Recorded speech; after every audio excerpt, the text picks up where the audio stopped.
Bueno, para los que no me conocen, yo soy Leandro Tumino, el jefe de la unidad de ACV de acá del Hospital San Martín de la Plata y coordinador de la red de ACV de la provincia de Buenos Aires.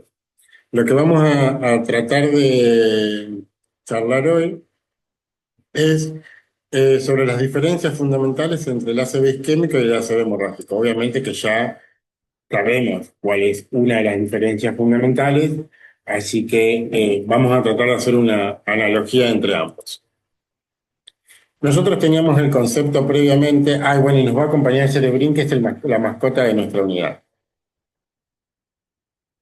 Nosotros, el concepto que teníamos previamente es que teníamos que andar corriendo, porque el tiempo nos venía corriendo de atrás, de los cuales, el cual es cierto, pero en realidad no tenemos que correr, sino tenemos que hacerle frente al tiempo y tratar de actuar lo más rápidamente posible hasta que lleguemos a iniciar el tratamiento en el agudo de cualquiera de los dos tipos de ACV que nosotros vayamos a tratar. Básicamente se acuerdan que la clasificación del ataque cerebrovascular puede ser por una obstrucción vascular o por una ruptura vascular. La obstrucción vascular va a producir una ACV isquémica y la ruptura vascular va a ser un hemorrágico, ¿sí? Y el hemorrágico va a ser un hematoma intracerebral o una hemorragia esfalagnoidea. Un caso particular de los accidentes o de los ataques cerebrovasculares del cerebro es la trombosis venosa cerebral, que como su nombre lo dice, es primero venoso y segundo puede dar o infartos cerebrales o hemorragias cerebrales. Un poco de la epidemiología. Fíjense que en este trabajo publicado hace poco, bueno, en este trabajo, no, en este resumen de información, desde el 90 hasta el 2021 aumentaron de 12.300.000 a 19, casi 19 millones y medio las personas con eventos cardiovasculares. La enfermedad cerebrovascular está incluida dentro de eso. Y fíjense que el stroke es la segunda causa después del infarto de miocardio y en estos años ha aumentado un 44%. Por otro lado, sabemos que es la segunda causa de mortalidad a nivel mundial y la tercera causa de días perdidos ajustado por discapacidad. Además, sabemos que hay 12 millones de pacientes que tienen una ACV por año, 7 millones, isquémicos estamos hablando ahora, ¿no? 7 millones que mueren cada año y 94 millones que mueren, que permanecen con algún tipo de secuela. Y este es por ahí el dato más relevante que tenemos que tener presente, que uno de cada cuatro de nosotros va a tener algún síntoma de stroke a lo largo de su vida.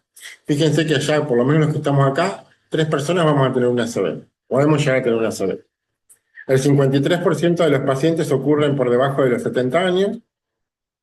Y fíjense que la gran mayoría de los ACV isquémicos, el 89%, se producen en países de medianos y bajos ingresos. Y están asociados a 10 factores de riesgo modificables, sumamente modificables, que es la hipertensión sistólica, la polución ambiental, el tabaquismo, la dislipemia, el consumo de sal, la diabetes, la insuficiencia renal, la dieta baja en frutas y verduras y el abuso del alcohol. Fíjense que son todos factores de riesgo modificables y casi el 80% de los ACV isquémicos se producen gracias a todos estos factores de riesgo. Mientras que el hematoma intracerebral o el ACV hemorrágico es alrededor del 30% de todos los ACV, pero fíjense que causa casi el 50% de las muertes. Esto es lo más importante, ¿no? Que si bien es menor cantidad, es el que tiene mayor mortalidad. Y el top 5 de los factores de riesgo son la hipertensión arterial sistólica, la polución ambiental, ya sea del ambiente en general o de los residuos domésticos, el hábito tabáquico y el ingreso de sol, el alto consumo de sodio. Y por otro lado, también tenemos que, si bien la gran mayoría de los ACV se producen en Asia y Oceanía, la incidencia es más alta cuanto más bajo es el ingreso per cápita de los países, de los hospitales, iba a decir, de los países.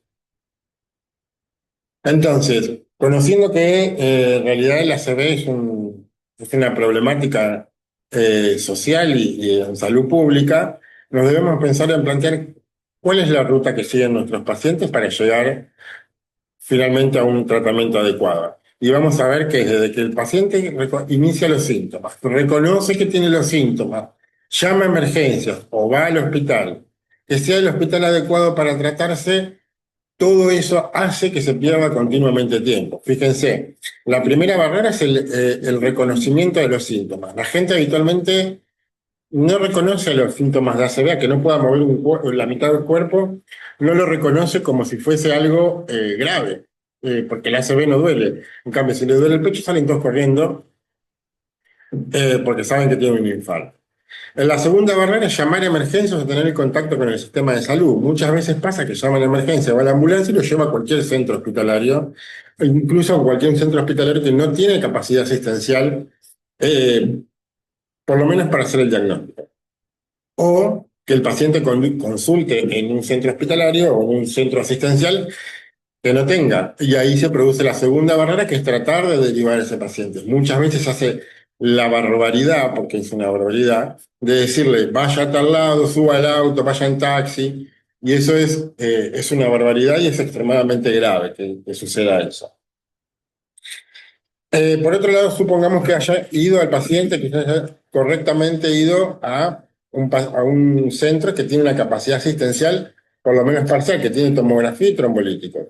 Porque por ahí hay tomografía y no tenemos trombolíticos, entonces hay que hacer el diagnóstico y derivarlo a un centro con trombolíticos. Seguimos con los retrasos. O que el paciente en realidad tengamos tomografía, trombolíticos y tengamos que hacerle la trombectomía mecánica. Entonces tenemos que eh, tratar de derivarlo a un centro que tenga trombectomía mecánica. Y ahí se producen los retrasos. Y fíjense que todo esto lleva retrasos en el tratamiento. Y ya les voy adelantando que solamente tenemos 4 horas y media para el tratamiento médico del ACV, ¿sí? 4 horas y media, poco tiempo. La mayoría ya se pierde cuando el paciente reconoce los síntomas y va en busca de asistencia médica. Hablando un poquito de las causas. Hay una clasificación que es la más usada, sobre todo en todas las publicaciones, que es la clasificación Tau, que va a dividir al ACV isquémico en aterotrombótico, cardioembólico, pequeño vaso, indeterminado o de etiología infrecuente. Fíjense que cada una de estas etiologías tiene sus causas, tiene sus definiciones, perdón. El aterotrombótico va a ser debido a una estenosis significativa mayor al 50%, o una oclusión o una placa ulcerada con más de 2 milímetros de profundidad en una arteria intracraneal o extracraneal o homolateral al ACV, ¿no? Esto habitualmente implica la realización de un estudio por imágenes que nos permita ver las arterias, ya sea un duplex, Doppler o un estudio angiográfico. Y obviamente la ausencia de cardiopatía embolígena. Después, hay otros criterios que pueden hacernos sospechar en este diagnóstico, que pueden ser clínicos o imágenes, como por ejemplo, la presencia de un soplo ipsilateral al infarto, la presencia de AIT previos, también homolaterales al infarto actual, la historia previa de cardiopatía isquémica o historia de claudicación intermitente. Los cardioembólicos son los que están mejor definidos y tenemos fuentes cardioembólicas mayores y fuentes cardioembólicas menores. Las mayores y a la cabeza y la más frecuente es la fibrilación auricular, que acá está incluida también la fibrilación auricular paroxística, que muchas veces nosotros no la detectamos en el momento del ingreso. El aleteo auricular, las prótesis valvulares, un infarto de miocardio menor a 4 semanas, o un infarto viejo con una FEI baja, que haya trombos ventriculares o auriculares, el mixoma auricular, el fibroelastoma, endocarditis, ya sea infeccioso o no, etc. Y las fuertes cardioembólicas menores es, por ejemplo, el foramen oval permeable, que ello implicaría toda una discusión aparte, si es causa o no del ACV, aneurismas septales asociados o no al foramen oval, ecocontraste espontáneo aislado, o calcificaciones del anillo mitral. Obviamente tratando de excluir, no te lo acepto yo.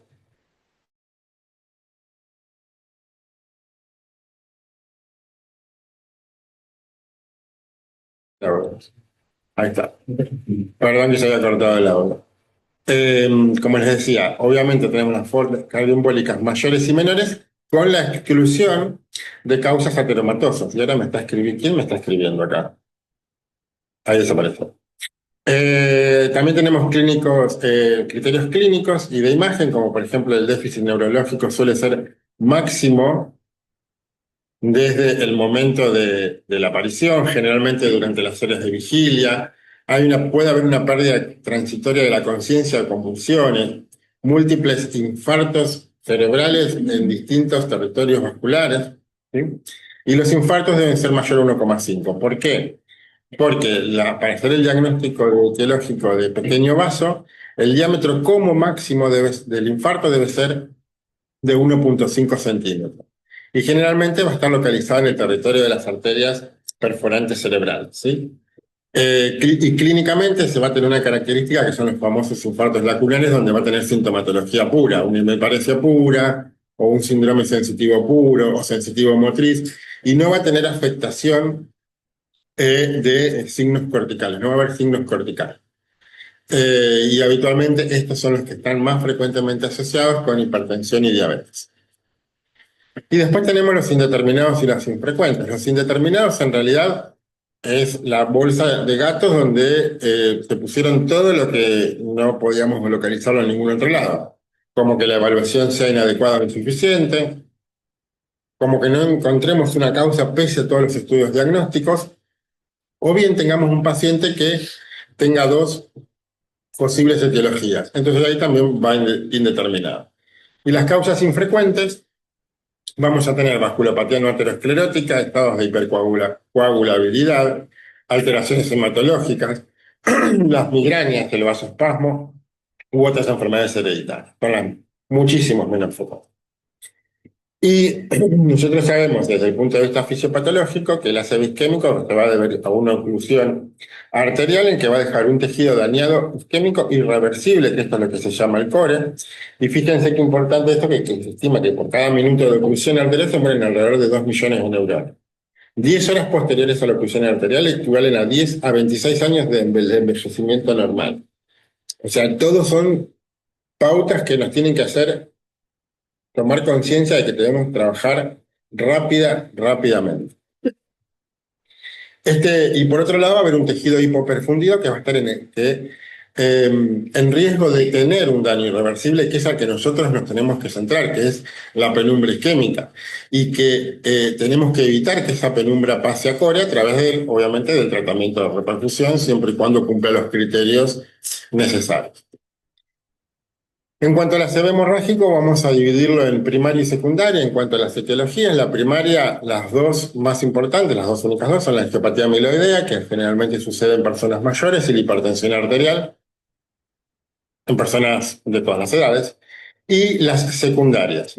Que las secundarias vamos a tener enfermedades infecciosas, malformaciones vasculares, el síndrome de Moya-Moya, la trombosis venosa cerebral que hoy les mencionaba, los tumores, las vasculitis, ya sea sistémicas o del sistema nervioso, y siempre dejo aparte los simpático-miméticos y las coagulopatías, porque si bien serían una causa secundaria, nunca debemos olvidarlo si, por ejemplo, esa persona tomó pastillas para adelgazar, si está con medicamentos para la congestión, si está anticoagulado por una arritmia, porque uno dice, que hay una es una ACV isquémico, no, porque para que está anticoagulado es una ACV hemorrágica.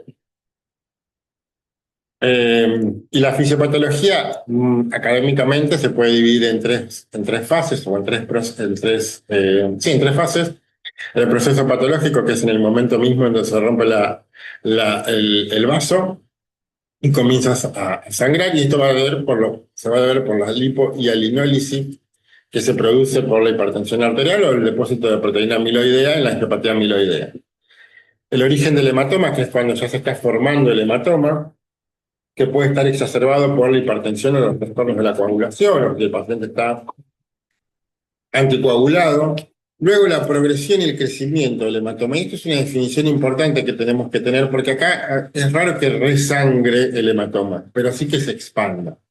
¿Por qué? Porque en el momento cuando le hicimos el diagnóstico con la tomografía, por ahí es muy temprano, y ese hematoma está sangrando activamente, ¿sí?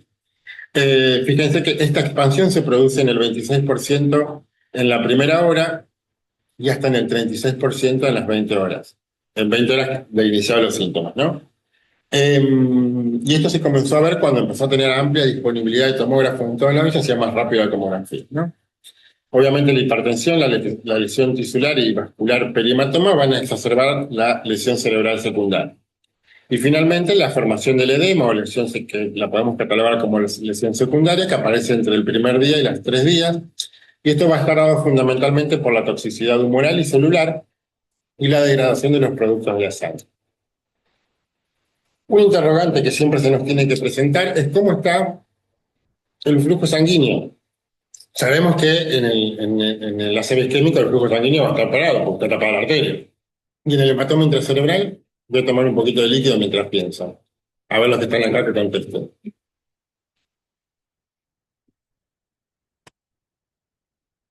Bueno, no contestó nadie. Vamos a tener, están descritas 3 fases. Una primera fase dentro de las 48 horas que se produce con una extensión variable alrededor del hematoma de hipoperfusión. Y esto se debe más a una disminución del metabolismo celular que a una disminución del flujo sanguíneo celular. Nosotros sabemos que el flujo sanguíneo está acoplado al metabolismo. Cuanto más metabolismo cerebral, más flujo.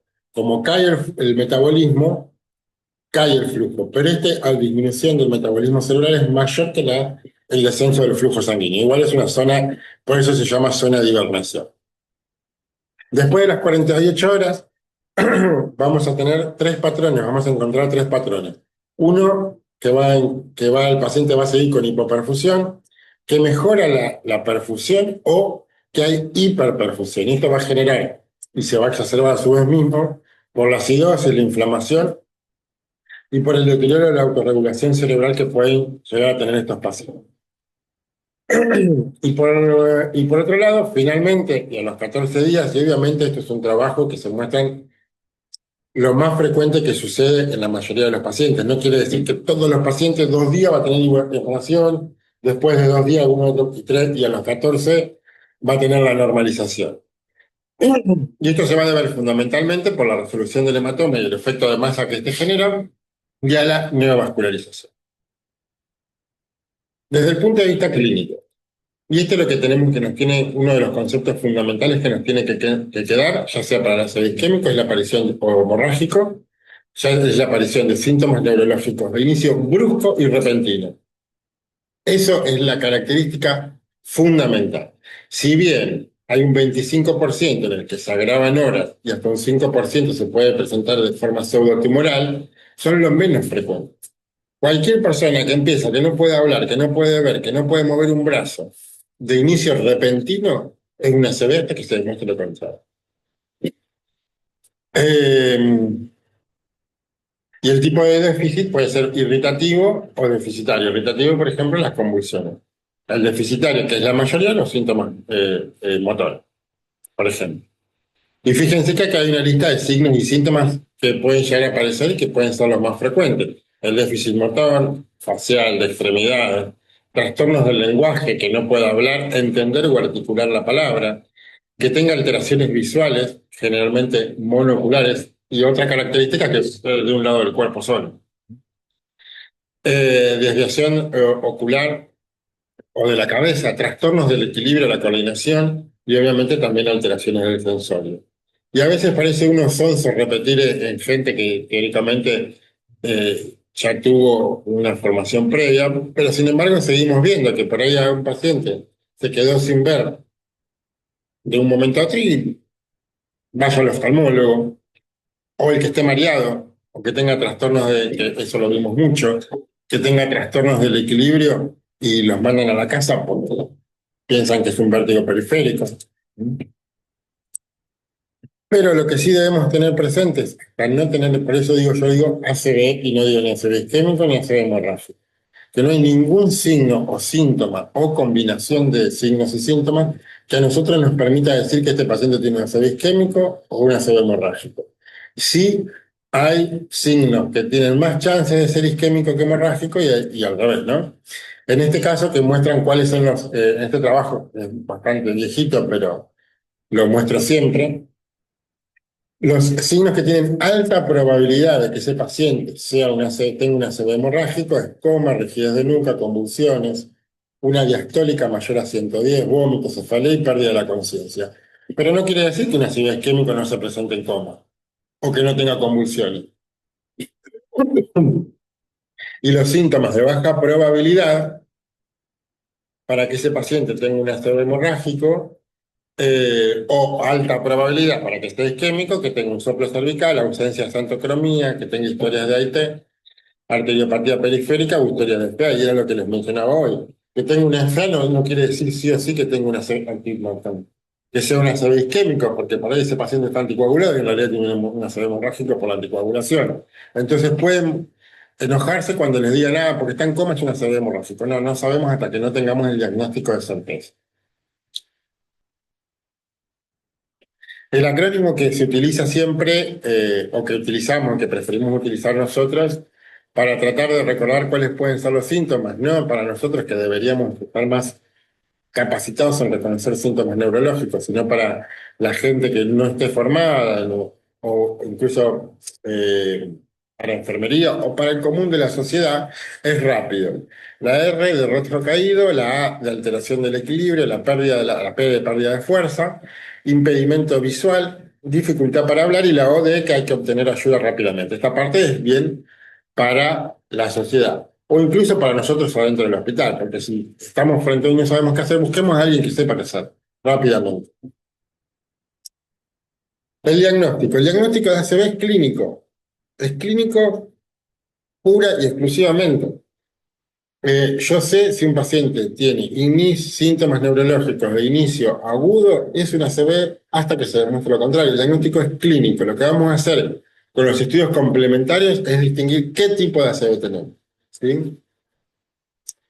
Entonces, en el interrogatorio nosotros tenemos que hacer mucho hincapié en el momento de inicio de los síntomas, la medicación habitual, sobre todo si está anticoagulado con antiagregantes plaquetarios, si tuvo traumatismos o severos o cirugías recientes, o si tiene antecedentes de hepatopatía, cáncer o trastornos hematológicos por los trastornos de la coagulación que esto puede llegar a tener, ¿no?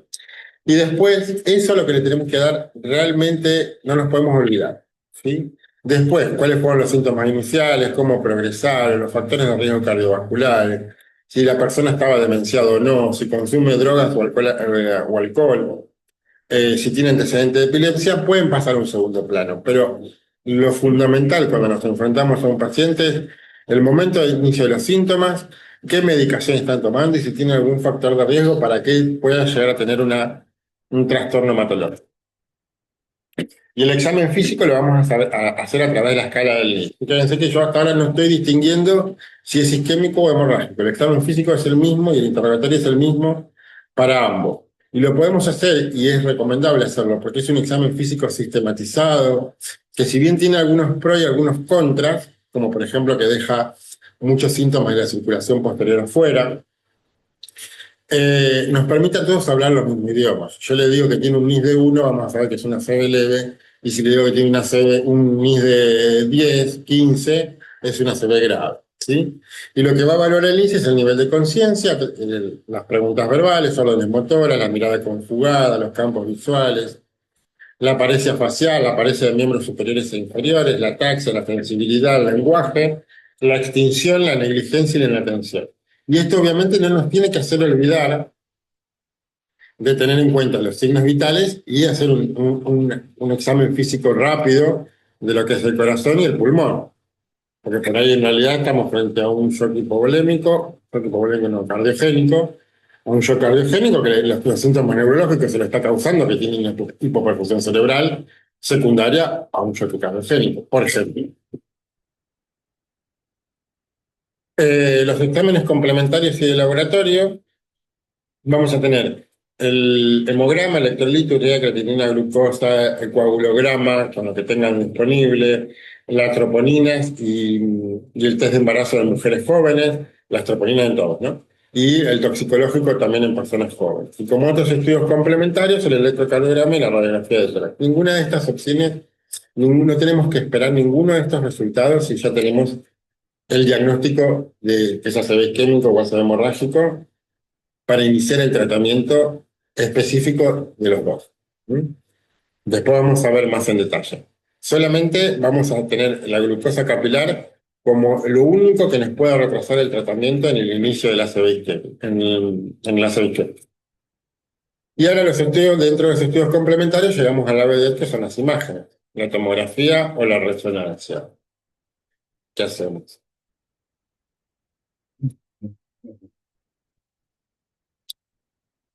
¿Qué? La resonancia también. Acá dicen la tomografía para descartar sangrado. Yo en resonancia también puedo ver sangrado.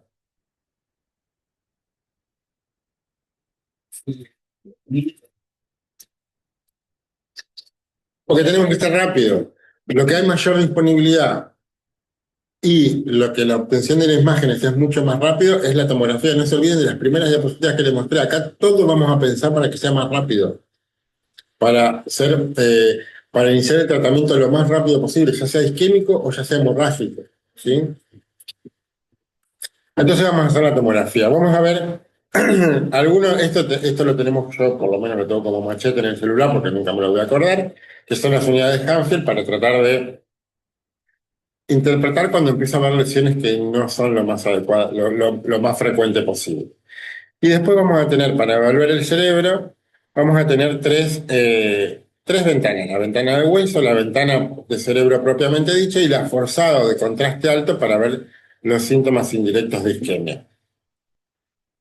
Fíjense, en esta tomografía, esto es un paciente real nuestro, en esta tomografía que es una serie isquémica, ya te les adelanto, donde vemos en la primera tomografía que es la ventana normal, habitual para cerebro, y la segunda es la forzada. ¿Notan algo?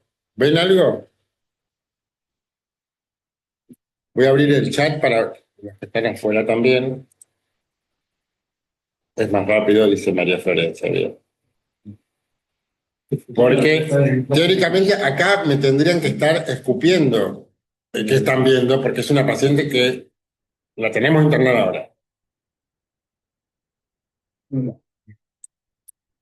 Bien, ahora vamos a hablar del signo de la cuadra. Acá ven como una hiperdensidad de la arteria cerebral media. ¿No ven nada más? Hemisferio derecho, herramienta de la esfera. Muy bien, María Flores. Fíjense que ya acá en esta imagen inicial, sin ningún tipo de... Vemos que al menos algo les tiene que llamar la atención, que hay una simetría entre ambos hemisferios. Fíjense que acá se ve la diferenciación sustancia gris y sustancia blanca y de este lado no se ve. No se ve. Y cuando forzamos la ventana, lo hacemos ver mejor. ¿Eh? Chicos, está bien, acá me están diciendo que no se ve lo que están proyectando, se ve lo ven desde allá de la otra punta. Aparte, ustedes lo tendrán que saber. Todos de acá lo tendrán que saber, pero bueno, no importa. Y en la ventana forzada, para isquemia, vemos que es más evidente, por lo menos en esta región, que la diferenciación sustancia gris y sustancia blanca no existe, o no está. Y una de las cosas que había mencionado, el signo de la cuadra, ¿qué pasa ahora que no yo se las amplié acá? Una de las características para ver la cerebral media hiperdensa tiene que tener más de 43 unidades Hounsfield. Si ustedes miran ahí, no se ve, ahí no lo van a ver, ahí sí no lo ven, es 50 unidades Hounsfield, la que tiene la cerebral media. Este signo tiene una sensibilidad del 100%, pero una especificidad del 30%. O sea, es muy sensible, pero poco específico. Puede aparecer en cualquier cosa. Por lo tanto, otro concepto, si vemos un signo de cerebral media, podemos, pero no empecemos a... Busquemos algún otro método por imagen que nos diga que realmente esté tapada la cerebralmente. Entonces vamos a tener signos indirectos, que es la oclusión de arterial aguda por el signo de la cuerda, el signo de la cerebral media hipertensa, o el signo del punto para la arteria basilar. Y los signos directos, que se producen por alteración en el parénquima cerebral, vamos a tener por disminución de la densidad, por atenuación, por ejemplo, buscando la atenuación del núcleo lenticular, la hipodensidad córtico-subcortical y por edema cerebral, el borramiento de la región insular, el borramiento de los surcos corticales y la compresión del ventricular. Dos escalas que vamos a utilizar, esperen que son la escala de Aspect y la PC-Aspect para circulación posterior. La escala de Aspect para circulación anterior y sobre todo circulación de la arteria cerebral media, que lejos es la más frecuente que causa ACV isquémico, va a tomar dos cortes, uno a nivel de los ganglios basales y uno a nivel de la corona radiada. Y lo va a dividir en regiones, ¿no? La región del caudado, de la cápsula interna, la que está en verdecita, del lenticular, de la ínsula, M1, M2 y M3, en el corte de los ganglios basales, y a nivel de la corona radiada, M4, M4, M5 y M6. Por cada uno de estos puntos, de estas regiones, que veamos con alguna alteración de esos signos indirectos, la pérdida de diferenciación sustancia gris-blanca, por ejemplo, la pérdida de la ínsula, que no podamos ver bien la corteza, en alguna de estas regiones se le va a restar un punto a 10, que es el máximo. Cuanto más puntos le restamos, más grave es el infarto. ¿Sí? Y el PC-Aspect, que es el de circulación posterior, va a tener en cuenta tres niveles, tres cortes. Un corte a nivel del tálamo, un corte a nivel del mesencéfalo y un corte a nivel de la protuberancia. Y acá lo mismo, de un máximo de 10, le vamos a restar un punto por cada una de las estructuras bilaterales presentes, que en este caso es el lóbulo occipital y el cerebelo, y el tálamo, o 2 puntos por cada una de las estructuras unilaterales afectadas, que es el mesencéfalo y la protuberancia. En la tomografía es cierto que es más raro ver, es más dificultoso ver alguna alteración más sutil, pero bueno, con los nuevos tomógrafos las imágenes que se obtienen son bastante buenas y se pueden evaluar. La sangre, la sangre se ve, cuando se extravasa y se coagula, se ve hiperdensa. Puede suceder que en algunas circunstancias, como en pacientes con coagulopatía o anticoagulados o severamente anémicos, sea isodensa con respecto al parénquima. Y a medida que que esa sangre extravasada se va resolviendo, se va tomando más isodensa. Fíjense que esto era un gran hematoma, ya hay mucho edema, y acá ya está, la densidad está muy parecida a la del parénquima cerebral. También en la tomografía, en cuanto al hematoma, cada patología tiene sus cositas, ¿no? En el isquémico vamos a ver el aspecto y en la tomografía vamos a ver estos otros signos que nos pueden no solamente decir que ese paciente tiene mal pronóstico, sino que tiene alta probabilidad de que ese hematoma crezca. Y si ese hematoma tiene la posibilidad de crecer, más allá de que le perjudique el pronóstico, si nosotros no trabajamos bien mejor a tiempo, le va a ir mal por culpa nuestra a ese paciente. ¿Sí? El spot sign, que requiere la angiotomografía y verlo en fase venosa, que se ve como la extravasación de contraste dentro del hematoma. Este es un hematoma y ahí ven los dos puntos de extravasación de contraste, que ahí no se ve mucho. El signo del remolino, fíjense que hay zonas de diferentes densidades que están como si estuviesen batidas. El signo de la isla, donde vamos a tener tres pequeños, como mínimo 3 o 4 pequeños puntos de sangrado perihematoma. El signo del agujero negro, el black hole, que es una zona hipodensa en el medio del hematoma, que por lo menos tiene que haber una diferencia de 28 unidades Hanfield entre el hematoma y el agujero negro. El signo del blend o de la mezcla, fíjense que vamos a ver densidades que parece, a mí me hace acordar cuando hacen los cafés, que tienen la espumita y le ponen la cremita arriba y le tienen, bueno, eso. Y el signo de satélite, que vamos a ver un puntito alejado de sangrado fuera del hematoma. Que la característica que tiene este tiene que estar a menos de 20 milímetros de distancia. Bien, eso en cuanto a la tomografía. Ahora, en cuanto a la resonancia tiene pocas indicaciones en realidad. Ya con la tomografía nos debería alcanzar para tratar a todos los pacientes, por lo menos en la etapa aguda, pero en algunas circunstancias particulares, sobre todo en aquellos pacientes en donde tenemos dudas diagnósticas o no conocemos el tiempo de evolución, la resonancia nos puede ayudar. Y vamos a tener en cuenta algunas secuencias, no vamos a pedir toda la resonancia porque si no el tiempo de adquisición de imágenes es muy prolongado y hacemos que se pierda tiempo. Entonces, las primeras secuencias que vamos a evaluar es difusión y ADC, que se evalúan. Son dos secuencias que las tenemos que evaluar juntas, sí o sí, para decir que es isquemia. En la difusión vamos a ver la zona, es la misma tomografía que les mostré hoy, ¿no?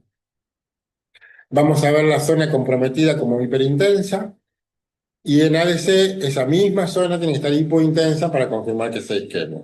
El FLAIR, que es la otra secuencia, nos va a permitir con tratar de conocer el tiempo de evolución. Si el flare es positivo en la misma localización que veníamos viendo, ya por lo menos esto tiene 6 horas de evolución, mínimo. ¿Mm? Fíjense que esa imagen está sumamente movida. Y si bien acá en este es claro, muchas veces nos cuesta, con tanto movimiento y tanto artefacto, nos cuesta eh, ver si en realidad tiene un flare positivo o no, y eso nos va a definir el tratamiento. Entonces lo que podemos pedirle al técnico es que no haga un flare propeller. Fíjense que es el mismo paciente, cambia un poquito la definición, se ve como más puntillado el encéfalo, pero tratamos de definir mejor la imagen. Nosotros y la otra secuencia se le cree, o el SWI, que nos permite a nosotros ver la sangre. Fíjense que tiene una CV isquémica con transformación hemorrágica. ¿Mm? Porque acá vemos el sangradito de la señal. Idealmente, como nosotros idealmente de rutina pedimos tomografía con la tomografía, también en la resonancia pedimos un estudio vascular.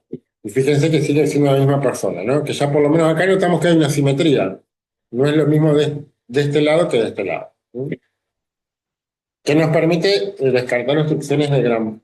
Nos permite confirmar o descartar obstrucciones de gran base. Otros estudios complementarios, el perfil lipídico y la hemoglobina glicosilada, para ver cómo está el estado metabólico de nuestros pacientes.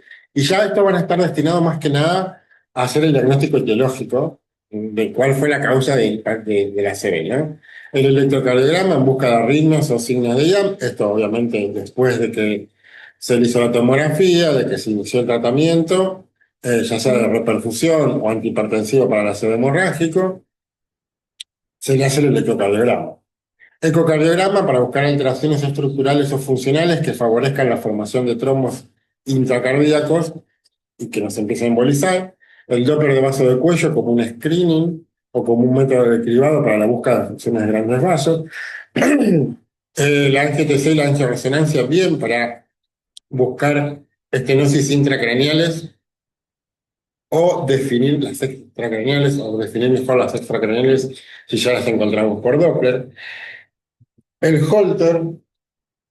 Holter para hacer un estudio prolongado, sobre todo si sospechamos que nuestro paciente tiene una enfermedad paroxística, y el mapa, que es el monitoreo ambulatorio de la presión arterial. De estos estudios, los que se recomienda que se hagan durante la internación son los 1, 2, 3, 4, 5 primeros.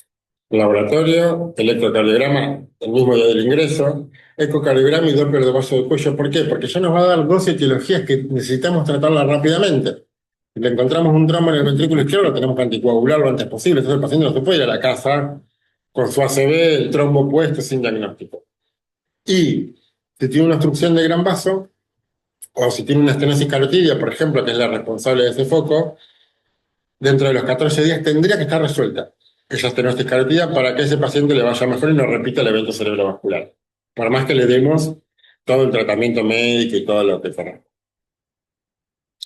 En cuanto al ACV hemorrágico, generalmente la búsqueda etiológica es más por métodos por imágenes, porque ya dijimos, son los primarios, que ya hemos dicho que era la histopatía piloidea y la hipertensión arterial, y los secundarios, que los que vamos a buscar nosotros, se deben más que nada a malformaciones vasculares del cerebro. Y fíjense que hay algunas recomendaciones que dice que en pacientes con hematomas lobares y menores de 70 años, que habitualmente el hematoma lobar es secundario a la angiopatía amiloidea. Entonces, si encontramos un chico joven con un hematoma lobar o de fosa posterior o profundo en menores de 45 años, o que no tenga antecedente de hipertensión arterial, tenemos que hacer una angiotomografía con fase arterial y venosa, buscando malformaciones vasculares o una trombosis venosa. Si es positivo, como método de screening, si es positivo, arteriografía o angiografía convencional. Y si es negativo, podemos pasar a la resonancia y a la angioresonancia para establecer alguna causa que sea más microvascular que macrovascular. Y si llegamos a tener un volcado intraventricular, una hemorragia intraventricular sin hematoma intracerebral, angiografía directamente. Tomamos unos. ¿Hay alguna pregunta hasta ahora?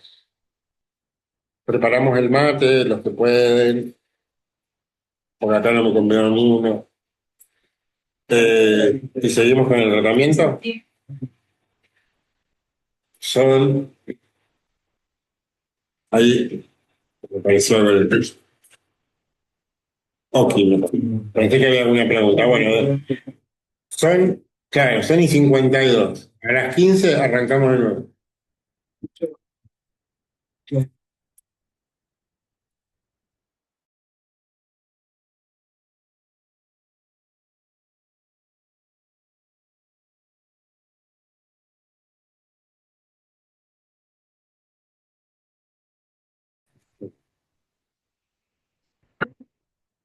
Bueno, vamos a seguir ahora con lo que es el tratamiento.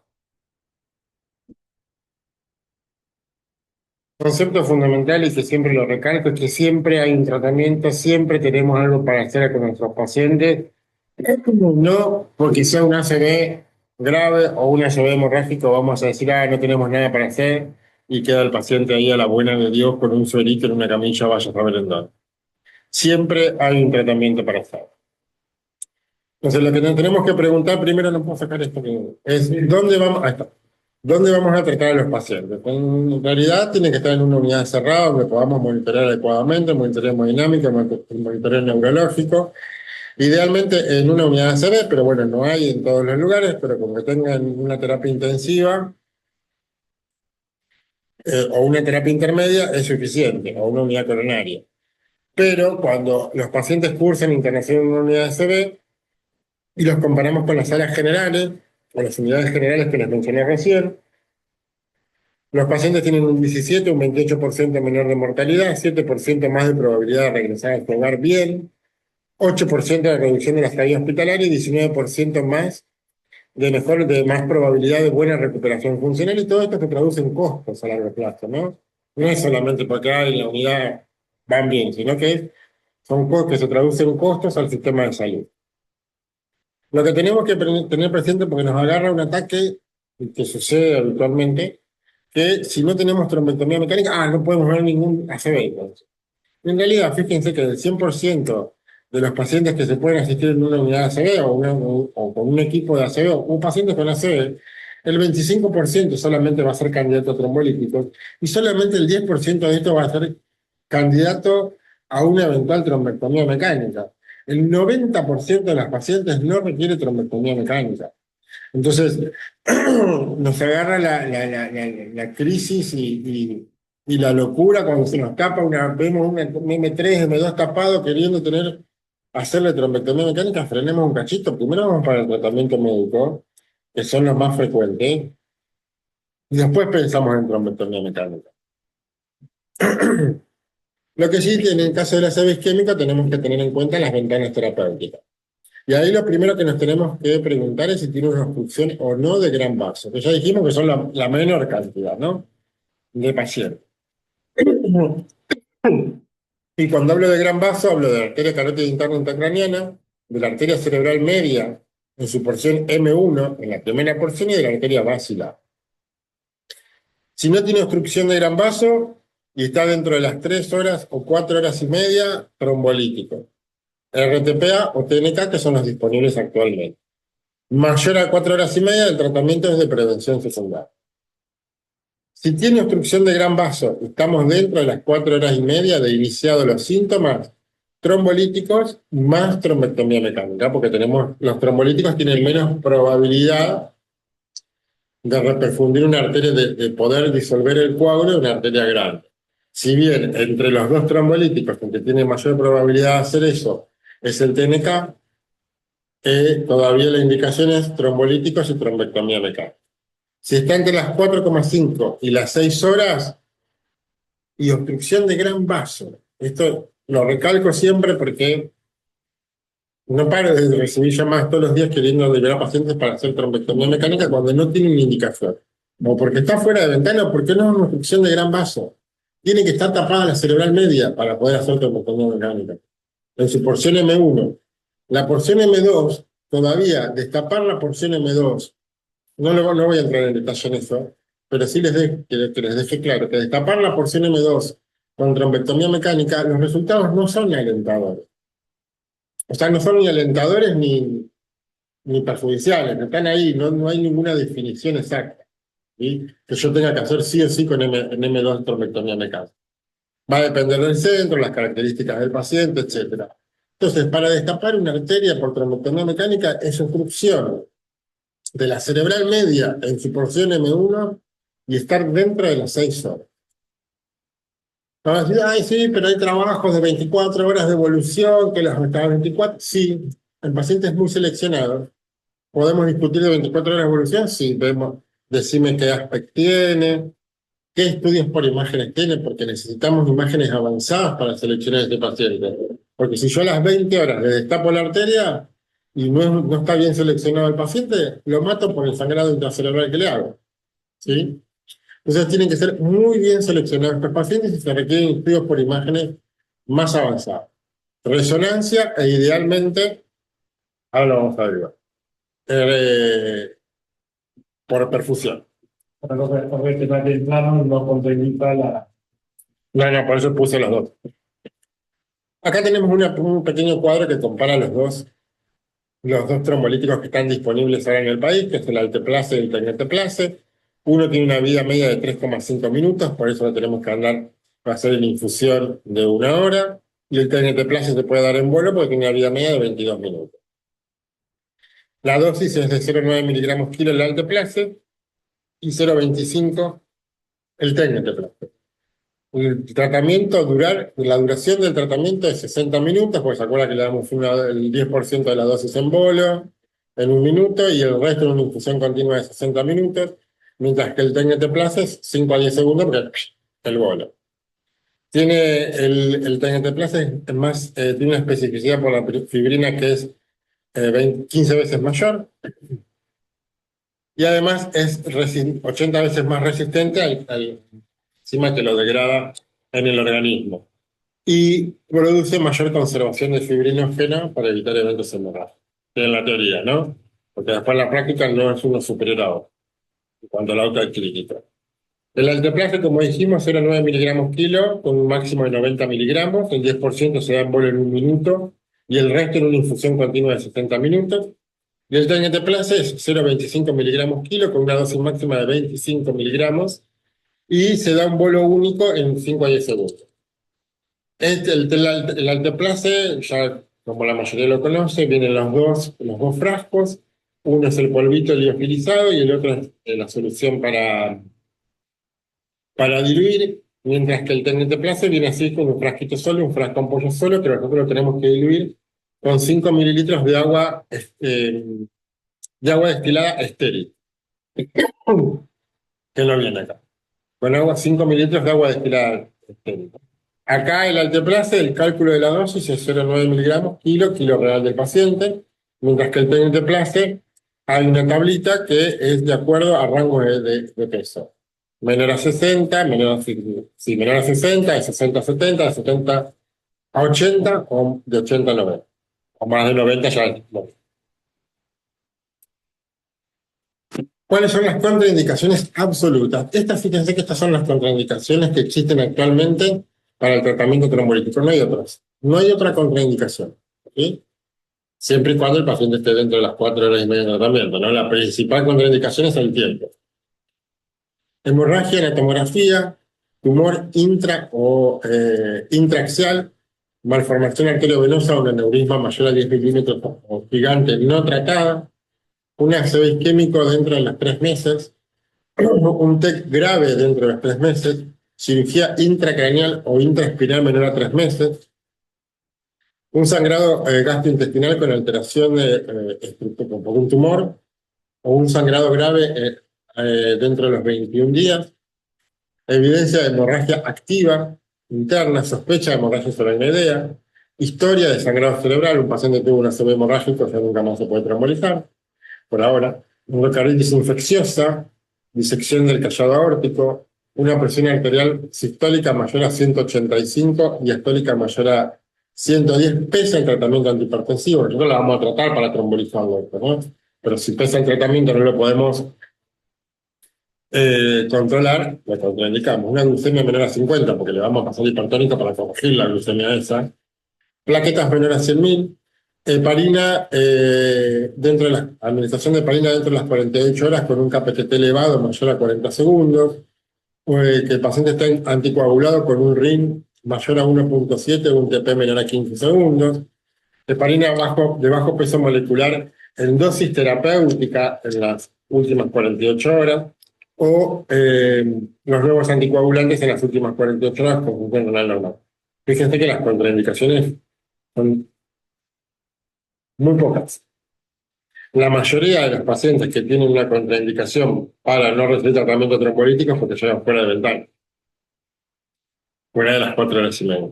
Pero en realidad las contraindicaciones, estas son las estrictas. Después hay un montón de contraindicaciones que son relativas, que las podemos discutir si las trombolizamos o no las trombolizamos.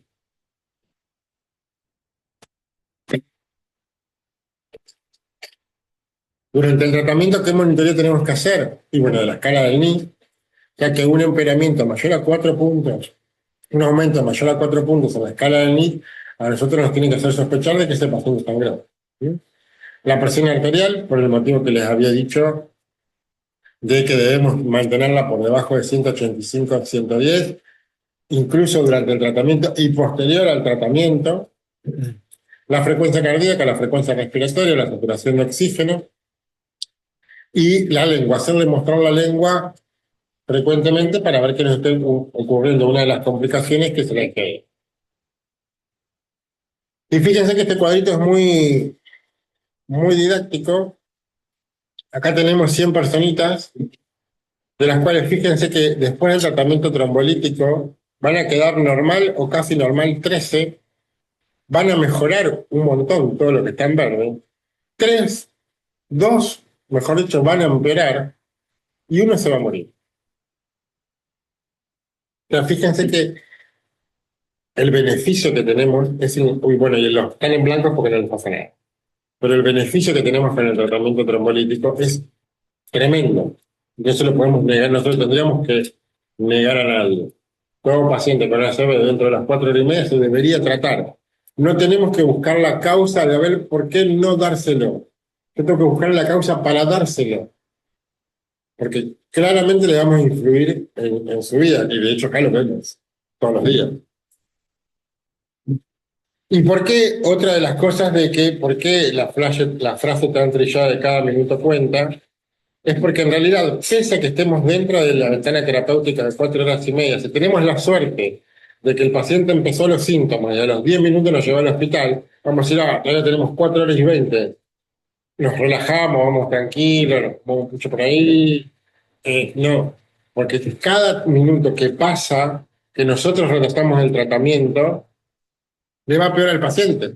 Y fíjense que incluso dentro de la ventana terapéutica, a medida que más tarde nos vamos acercando a esas 4 horas y media, aumenta la posibilidad de hemorragia intracerebral, empeora la capacidad de las actividades de la vida diaria de ese paciente, las condiciones de vida de ese paciente, incluso la mortalidad.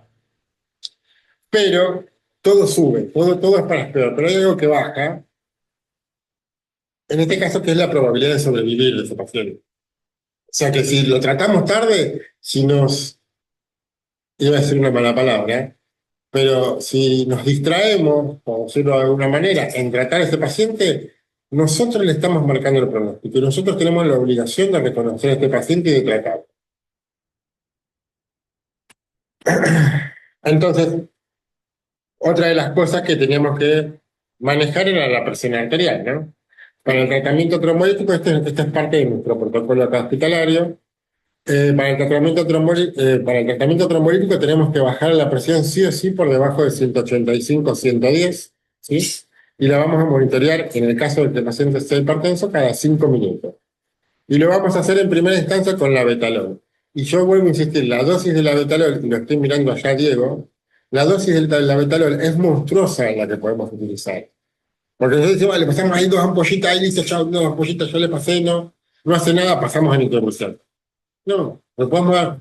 Fíjense que es 2 a 8 miligramos minuto le podemos pasar en la betanol para controlar la presión. ¿Sí? En el caso de que no le podamos controlar o que no dispongamos, porque puede ser que no dispongamos, bueno, la segunda opción es nitroglifosato, sí, de tratarlo. Obviamente que hay que descartar otras causas de hipertensión arterial, como por ejemplo que tenga dolor, que tenga una retención de orina, tratarlas y ver si basta. Si no la podemos controlar bajo ninguna circunstancia, obviamente no le podemos administrar el tratamiento trombolítico, pero es muy raro que no la podamos controlar. Y posterior al tratamiento de trombólisis también la debemos mantener baja. O sea que no es que durante la trombólisis la mantengo menor a 185, 110 y después me despreocupo. No, la tenemos que seguir teniendo baja. Y les adelanto que posterior a una trombectomía mecánica también la tenemos que tener por debajo de ese valor. Complicaciones. Las complicaciones más temidas son las hemorragias intracerebrales, el enfisema, el shock anafiláctico, las otras hemorragias menores, eh, angina de pecho, angina recurrente, hipotensión, insuficiencia cardíaca, shock cardiogénico, paro cardíaco, fragmentación del trombo como embolia, de los cuales nosotros en estos años no hemos visto ninguna de estas cosas raras, salvo alguna que otra hemorragia. ¿Mm? Las hemorragias sí se presentan, también son infrecuentes, no hay que tenerle miedo, la mayoría son asintomáticas. Pero bueno, si llegan a suceder, tenemos que estar preparados y tenemos que saber tratarlos. El angioedema, por eso es importante ir viendo la lengua, cuando empieza a dermatizarse la lengua, el labio, y bueno, prendemos la administración de trombolíticos, hagamos el triple bloqueo con difenidramina, hidrocortisona y ranitidina, y no dudemos en hacer la intubación orotraqueal. Cuando se empieza a dermatizar, lo intubo porque después no lo puedo intubar nunca más. ¿Mm? La hemorragia, las que se tratan son las hemorragias sintomáticas. Si durante la infusión del trombolítico o posterior a esa hay un aumento de 4 puntos de la escala de Elnis, ahí es lo que nos tienen que hacer sospechar que es una transformación hemorrágica o que en realidad sangró por el trombolítico y vamos a necesitar una tomografía para hacer el diagnóstico, ¿sí? Y si llegamos a confirmarlo, la indicación es crioprecipitados de 10 unidades a pasar en 10 a 30 minutos. Y si el fibrinógeno en ese momento es menor a 150, ¿se acuerdan que habíamos dicho que había una característica entre el alteplase y el tenienteplase que era el no consumo de fibrinógeno? Bueno, y usamos alteplase y tenemos fibrinógeno bajo, menor a 150, le vamos a hacer otra dosis extra de crioprecipitados. El tranexámico también lo podemos usar, pero si no contamos con los crioprecipitados. Finalmente, las indicaciones de la trombotomía mecánica van a encontrar guías y guías, que cada uno se le ocurre y escribe muchas indicaciones que en realidad terminan diciendo todo más o menos las mismas. Paciente con ACV isquémico dentro de las 6 horas de iniciado los síntomas que cumplan estos criterios. Obstrucción de la carótida interna intracraneana, arteria cerebral media en su porción M1 o vacilada. Esas son las obstrucciones más claras. Un ranking previo de 0 a 1, de 0 a 1, que el ranking es la escala funcional, o sea que es un paciente previamente asintomático para enfermedades neurológicas. Un NIS mayor a 5, o sea que estemos frente a una CB que puede ser discapacitante. Edad entre 18 y 80 años. Vamos a ver que hay una pequeña contradicción. Y un aspecto de 0 a 5. Y lo que yo sugiero, por lo menos lo que voy a sugerir acá en un hospital, es que sea por resonancia magnética, pero es mucho más fácil calcular el aspecto por resonancia que por tomografía.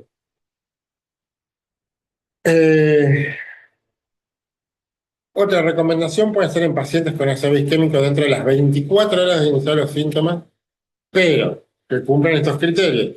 Y fíjense que evaluación del riesgo-beneficio, obstrucción también de una arteria mayor, arteria cerebral media, M1, carótida interna o vacilar, un aspecto de 3 a 5, fíjense que el aspecto ya cambió con respecto a la indicación previa, porque esto nos indica que el core del infarto es menor. Y que cumpla los criterios del estudio Down, que es el que mostró que un mismatch entre la clínica y el volumen del infarto. Mucha clínica para poco, para volumen de infarto chiquito. Pero acá tenemos que tener disponible la posibilidad de medir el volumen de un infarto, ¿no? En cuanto al ACV hemorrágico, ¿alguna pregunta hasta acá? ¿El tratamiento trombolítico? Bueno, cualquier cosa de última, lo charlamos después. En cuanto al ACV hemorrágico, volvemos a lo mismo. La presión arterial es nuestro enemigo. Previo a tener el evento cerebrovascular, con el evento cerebrovascular, posterior al mismo cerebrovascular. Lo que tenemos que tener en cuenta, yo les podría mostrar la historia de cómo fueron siendo los estudios y las recomendaciones, si le bajábamos, si no le bajábamos la presión, los que estaban a favor, los que estaban en contra. Pero la conclusión de las guías es que debemos evitar las fluctuaciones que esté en 200, pase a 120, después a 180, después a 110, ¿sí? La debemos bajar y mantener dentro de las 2 horas, idealmente de iniciar los síntomas. Es muy raro que llegue el paciente en ese tiempo. Sí. Y obtener nuestro objetivo terapéutico de 130 a 150 dentro de la hora de que estamos teniendo el paciente. ¿Sí? Cueste lo que cueste. Lo mismo, la droga que vamos a utilizar o que vamos a preferir es el labetalol. Y si lo ideal es que sea una droga titulable, que se pueda dar endovenoso, de vida media corta. El labetalol, y podemos usar esmolol, litopurciato, la hidralazina, clonidina, siempre que la tengamos disponible y para administrar endovenoso. Nosotros, labetalol o nitropurciato. Lo otro que tenemos que tener presente es el reconocimiento de si el paciente estaba anticoagulado y de corregir la hemostasia. Y acá nosotros vamos a tener algunos grupos farmacológicos que son los antagonistas de la vitamina K, los nuevos anticoagulantes y la heparina. La heparina es lo más fácil porque el antídoto es la protamina. Si bien sabemos que la heparina de bajo peso molecular no es tan efectiva la protamina, pero se la administramos igual. El problema viene con los antagonistas de la vitamina K, el acenocumarol o la warfarina, que lo que vamos a administrarle como antídoto son los concentrados de factores de la coagulación. Te va a cambiar la dosis si tiene un RIN de 1.3 a 1.9 o mayor a 2, ¿sí? Y en paralelo le damos vitamina K. ¿Sí? En paralelo le damos vitamina K.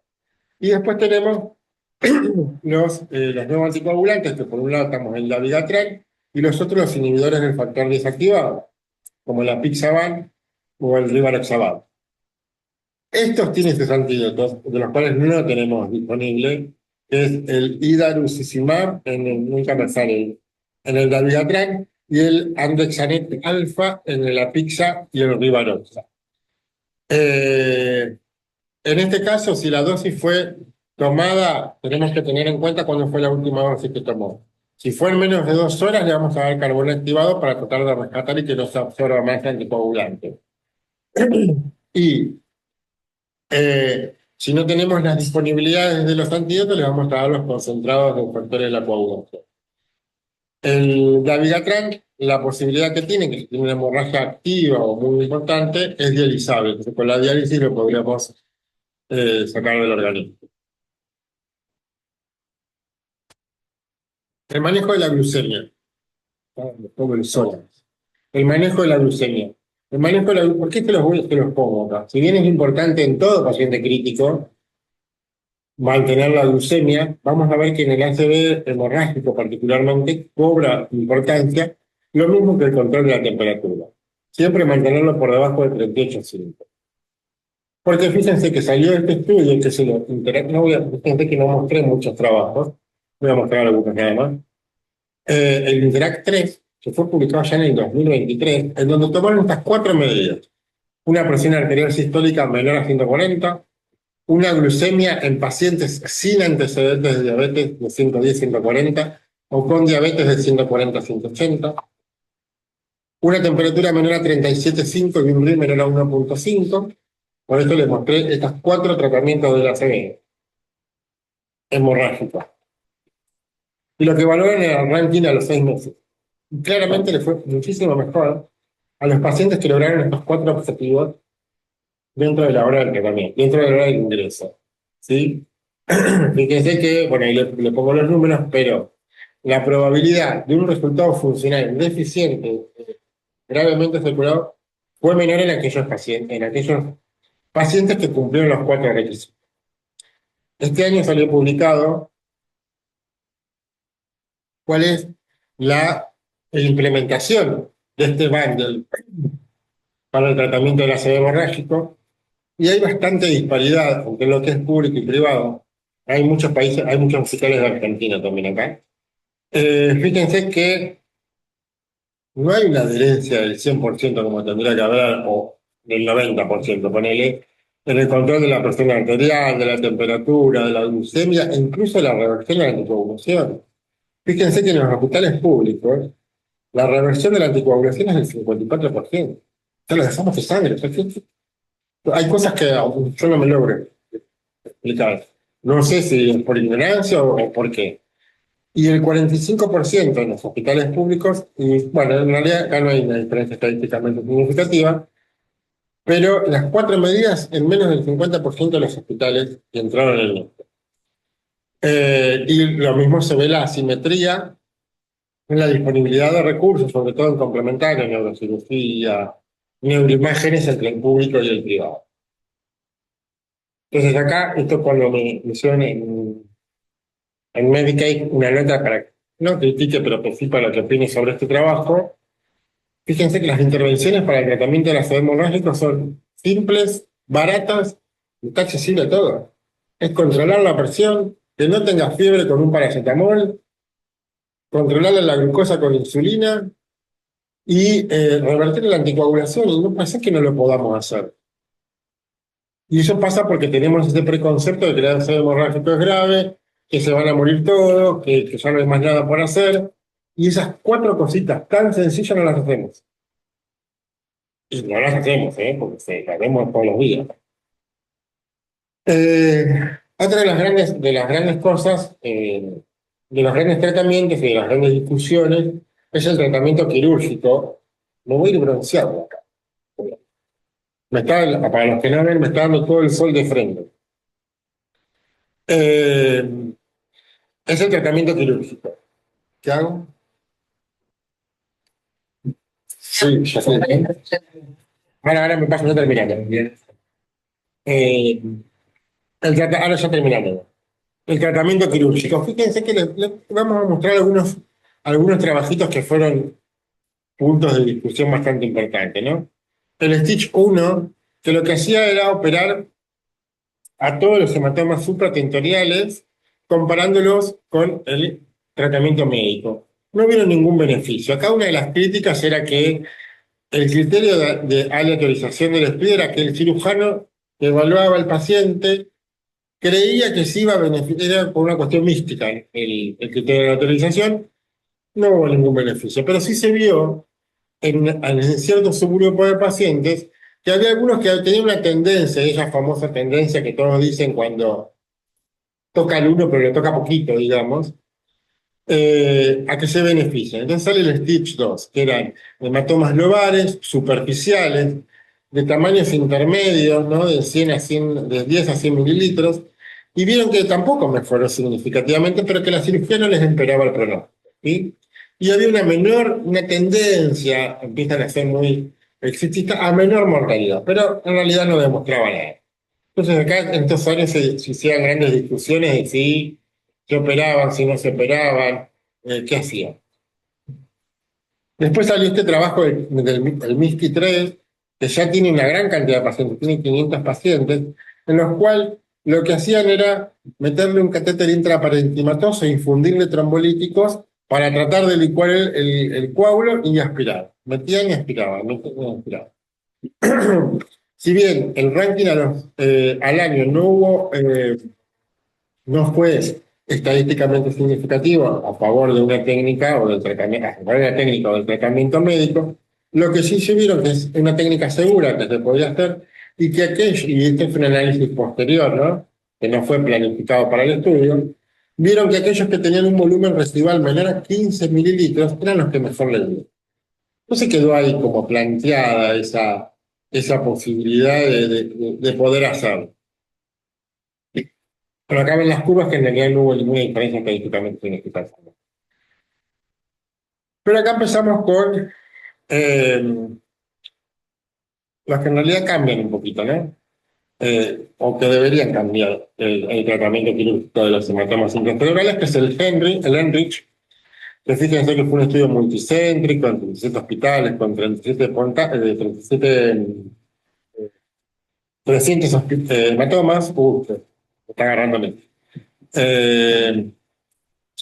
Siempre hematomas con volúmenes intermedios, entre 30 y 80 mililitros, que lo que hacían era una cirugía mínimamente invasiva. Y este en realidad fue el primer trabajo de todos los que evaluaron el tratamiento quirúrgico del hematoma cerebral, que demuestran con un endpoint funcional que en realidad la cirugía sirve, mínimamente invasiva. ¿Sí? Yo tengo una charla hecha de cirugía en hematoma, en donde incluso cuando vemos los metaanálisis, cómo los vamos manipulando los datos para tratar de que favorezca la cirugía, nunca le llega a favorecer. Entonces, este en realidad fue el primero que demostró, a través de un outcome funcional importante, que es para los pacientes neurológicos, que les iba mejor. ¿Y cuáles eran los que se iban a beneficiar? Esos pacientes que dicen acá, los pacientes con hematoma lobar supratentorial entre 30 y 80 mililitros, que se realice dentro de las 24 horas y que obviamente tengan una expectativa previa a la cirugía o previa al hematoma de una calidad de vida razonable. Y finalmente el switch, este que se publicó, no me acuerdo si este año o el año pasado, no dice, que lo que evaluaba era los hematomas profundos, la cranectomía descompresiva solamente. Cranectomía descompresiva solamente, sin tocar el hematoma. ¿Sí? Si bien no alcanzó la significación estadística, pero hubo que detenerlo precozmente porque le faltó final plata, básicamente. ¿Sí? Pero en lo poco que se analizó pudo haber una disminución de la mortalidad, si bien fue a expensa de un aumento de las discapacidades graves severas, hay que evaluar riesgo-beneficio en cada uno de los pacientes en particular. Lo ideal sería la cirugía mínimamente invasiva que habíamos mostrado en el ENRIC, pero no en todos lados está disponible.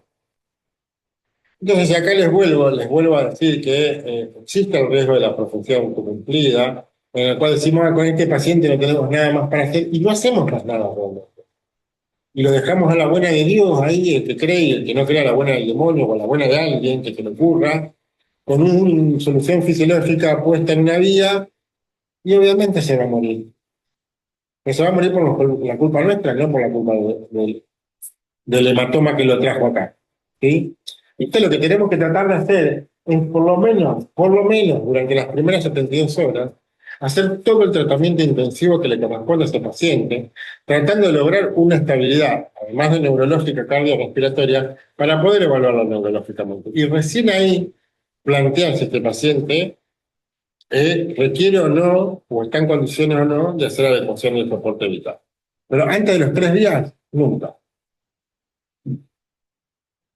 Y esta es otra acotación que les quiero dar finalmente, porque es importante los protocolos, porque tenemos que cumplir tiempo. Y está estandarizado que, por ejemplo, en el ACV isquémico, dentro de los 45 a 60 minutos ya tiene que tener el vuelo dado de trombolítico. ¿Sí? Y para lograr eso hay que hacer protocolos. Hay que hacer protocolos y cumplirlos, no hacerlos que queden escritos hermosos, con dibujitos, como me gusta hacerlo a mí, pero hay que cumplirlos. Porque eso está pensado, no es porque alguien estuvo aburrido y digo: "Ah, ¿qué puedo hacer en mis vacaciones?". Y vamos a actualizar el protocolo, como es lo que estoy haciendo ahora. Vamos a actualizar el protocolo porque estoy aburrido en las vacaciones. No. Está hecho, está pensado de acuerdo a la disponibilidad en cada centro de cómo se puede beneficiar a este paciente y tratar de hacerlo lo más rápido posible. Obviamente que puede haber modificaciones, la visión de uno puede estar enfocada y puede haber: "Che, pero fíjate que esto es lo que hiciste, y puede hacer esto para ganar tiempo". Entonces está, y hay que cumplir. ¿Por qué? Porque la variabilidad en la atención, y se vio que los pacientes que se atienden en diferentes centros con diferentes niveles de complejidad, e incluso con diferentes protocolos, o con protocolos y sin protocolos, el outcome de ese paciente es totalmente distinto. Es totalmente distinto. Y obviamente que para armar un protocolo nosotros tenemos que conocer las capacidades y capacitar a los profesionales. ¿Cuáles son los recursos diagnósticos y terapéuticos con los que contamos? Fomentar el reconocimiento oportuno. Tenemos que trabajar con el prehospitalario y con el hospitalario, el manejo de urgencia y la prevención secundaria. Y que el acceso al sistema de salud sea importante. Obviamente que hay un montón de estas cositas que nos escapan a nosotros, que nos escapan a nosotros como centro, pero que las debemos conocer porque en algún momento, en algún futuro, puede ser que tengamos alguna posibilidad de tratar de mejorar algo de todo esto. Fíjense que la implementación de protocolos en esta revisión sistemática de muchos pacientes aumentó la terapia de la perfusión, mejoró la estadía hospitalaria, mejoría funcional al alta, disminuye la hemorragia intracraneal sintomática y disminuye la mortalidad. Y vuelvo a decir esto, si ustedes no creen en la medicina y no creen en el beneficio que le están aportando al paciente, crean en la economía. Todo esto se traduce en menores costos de salud, menores costos que estamos pagando todos, ¿eh? Que nos descuentan en la obra social, ahí me pongo medio loquito, no importa, vamos a frenar. Pero todo esto se traduce en menores costos, ¿sí? Por un adecuado tratamiento en la urgencia, en el agudo, y que nosotros acá somos todos responsables de eso, ¿sí? Porque no va a venir el dermatólogo, porque no le corresponde venir al dermatólogo a tratar una ACV. Y los costos, ACV ya te los mostré al principio, son millones y millones y millones y millones de pesos, que no los vemos ahora en el agudo, impactan en, más, más adelante. Les vuelvo a mostrar lo mismo, el mismo trabajo, y se los puse a propósito. Acuérdense que no nos relajemos, no perdamos tiempo. Por más que el paciente todavía le queden 4 horas de ventana, hagamos todo rápido para que tratarlo lo antes posible, porque eso va a tener impacto funcional en la persona. Y el protocolo, que es otra cosa que a mí me saca la cabeza, y que empiecen a actuar como autómatas sin pensar. El protocolo es una herramienta más de todas las que tenemos. El protocolo es una herramienta más de nuestro juicio clínico, porque no implica perder. Lo que nos va a servir, lo que nos va a servir es para reducir la incertidumbre en los contextos de alta presión, como es esto, que tenemos que trabajar rápido, y nosotros no sabemos por qué camino ir, pero en ese camino no tenemos que dejar de pensar, no tenemos que dejar de echar mano de nuestros conocimientos previos. Disminuye los errores por emisión, como por ejemplo no hacer un hemogluco para descartar una hipoglucemia. Facilita la capacitación de del nuevo equipo, de los que se van integrando, porque es muy fácil decir, sé esto y esto, a medida que después vas adquiriendo conocimiento en cada una de las partes. Y además permite auditar y hacer una mejoría continua y la evaluación del desempeño de cada uno de nosotros. ¿Sí? Porque tenemos puntos claves que podemos ir auditando, y uno de los puntos claves son el tiempo, las métricas. Las métricas, vieron que yo las llevamos todas, yo que sé cuánto tardaban en administrar un trombolítico adentro, acá, allá. Eso es importante porque primero que es un indicador de calidad y nos indica a nosotros cómo estamos trabajando. Y otra de las cosas que es importante que podamos lograr trabajar es trabajar en redes. Porque es un modo de trabajo organizado que nos permite optimizar el sistema de salud en base al paciente. Como nosotros estamos tratando personas, el sistema de salud tiene que estar para tratar a la persona, y no el sistema de salud tiene que estar para dar un pechito a nosotros una guardia de 24 horas. ¿Sí? Y es un medio relacional. Por eso, a veces cuando llaman, uno a veces ya no lo soporta más. Uno a veces putea, me llamó a las 3 de la mañana, a las 3 de la mañana y se la duda. A mí me llaman a las 3 de la mañana, en mi casa de también. A las 3 de la mañana le surgió la duda, y está solo en una ciudad que no tiene nada. Y bueno, hay que darle la mano. Porque el trabajo en red fundamentalmente es de relaciones, de relaciones. Esto es más o menos lo que estuvimos haciendo hasta septiembre, hay más cosas que faltan.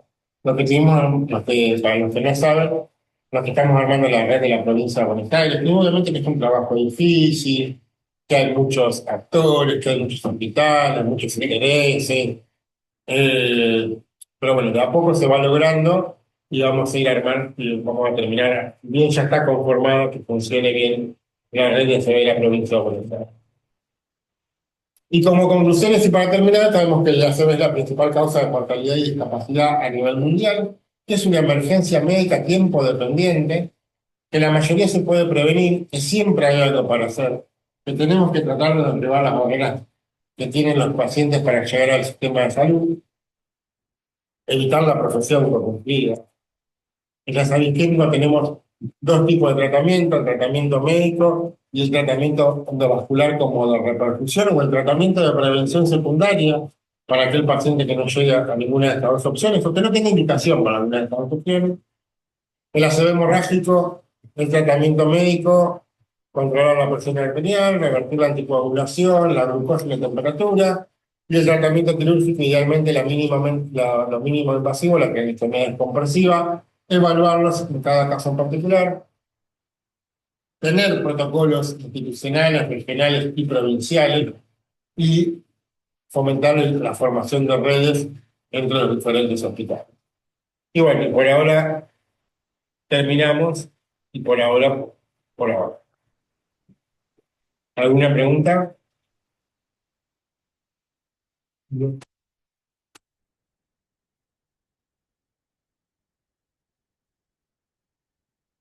Hay alguna pregunta.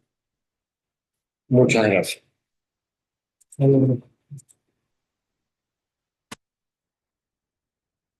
Prendería la cámara, pero estoy como derretido al rayo del sol.Amba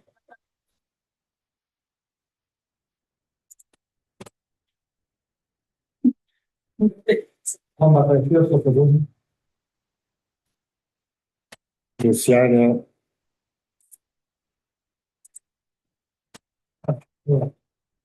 Bueno, gracias a todos.